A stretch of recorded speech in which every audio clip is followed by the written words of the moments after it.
Hey everybody, Aaron here. Welcome back to another anime review. Today we look at Resturaunt to Another World, episode 7. A lot better. This episode was a lot better. Not only do we get the newest girl to work at the restaurant, which is the you see on the cover of the actual posters, it's like she has black hair and she's actually apparently also a dragon, very similar to the dragon that we see in the very beginning, who apparently, you know, loves the restaurant so much and considers it now, as we know, her territory. And she doesn't let any tomfoolery, as she said, happen there.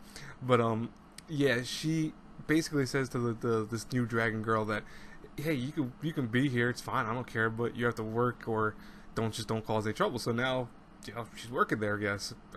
I was like, I feel kind of bad. She has a very similar, almost kind of oddly similar story to the other girl who had to basically leave her land, you know, after a whole bunch of series of events happened, obviously, as we saw in the episode. And when she left, you know, her place, she found herself just basically wandering around to find somewhere to be or somewhere to belong. So I have a feeling that this is going to be like her place, you know. It's going to be where she's going to feel happier here and probably start getting used to everything here.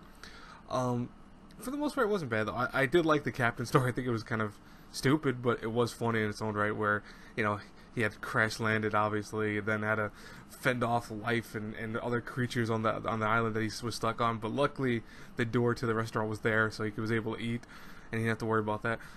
I was like, wait, what? Like, you couldn't... I guess the restaurant, you know, it really has no functionality outside of just, hey, you can go there, but you can't really do anything else beyond, like, leaving the restaurant. You can only stay in the restaurant if you're from another world. That kind of sucks, doesn't it? Like, so he was stranded on the island for thousands of days, apparently, and he was forced to just basically, you know, eat whatever was there or eat the food from the restaurant itself. And, you know, he couldn't really contact the outside world. He was lucky enough that later on he got it, but it took him a long time. I'm like, that sucks. It really does. It really does suck.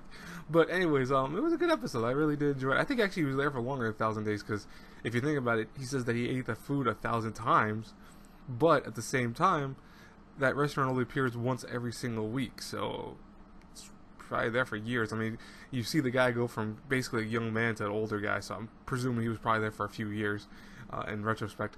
But anyways, what do you guys think about this episode? I hope you enjoyed it. I think it was not bad for what it was. I'm very curious what they're going to do with this new girl, how they're going to, you know, kind of introduce her into the whole storylines and stuff like that. I mean, for the most part, we don't really have the other girl being talked about very much. It's usually always the people outside or the people that are going to the restaurant, the patrons. So I'm like, it probably won't actually deteriorate anything or change very much, but could possibly be like the actual setup that the story needs to get going from something else besides just talking about random patrons of the restaurant. Anyways, I will talk to you guys later. I have Yokai Apartment, I believe, to review. I'm halfway through that right now at the moment. I'll review that when I get to it. I'll talk to you guys then. If not, have a great blessed day, everyone. God bless you all. Bye bye.